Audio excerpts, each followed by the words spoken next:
Not surprised to hear that he had Joan's picture. She was always so important to him. His family was important, and he considered Minnesota his larger family. He was always just very happy just to be around people. The Honorable Walter Mondale. Walter Mondale had walked among the giants of American history and made some history himself, but he always conveyed a sense of humility and humor. Bill Clinton's going to be here in a few minutes, and they need someone to fill in till he arrives. His name came to prominence first as Minnesota's Attorney General. He was appointed U.S. Senator when Hubert Humphrey became Vice President in 1964, and then he won 2 more terms outright, leading the effort for the Fair Housing Act and voting for the Civil Rights Act. Mondale became Jimmy Carter's running mate in 1976, and by virtue of that victory, the vice president. His wife, Joan Mondale, became the second lady. When I hear your new ideas, I'm reminded of that ad, "Where's the beef?" Yeah.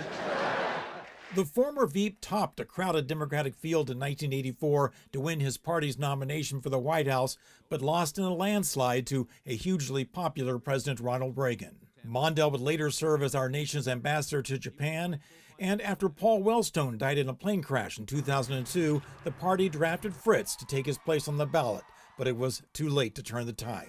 The state mourned with him when he lost daughter Eleanor to brain cancer, and again when he lost his wife Joan to dementia. If Joan thought I was moping, I'd get a hand coming down from heaven to bop me on the head. No, you don't get anything out of that. You gotta move on and make something good out of your life. So in 2019, the DNR renamed the landing at William O'Brien State Park in his honor because of the work he'd done preserving the scenic waterways. And Mr. Mondale let us know that day the St. Croix River is where he had proposed to Joan. We canoed down the river, and when it was over, I asked her to marry me.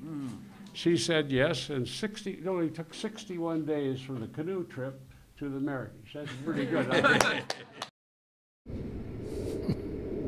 Now that day at William O'Brien State Park, we asked Mr. Mondale what it felt like to have something named after him before he passed, because that usually doesn't happen. And he just said, I haven't really thought about it that much. I'd have to say one of my favorite memories with the former vice president was at the DNC convention in Denver in 2008.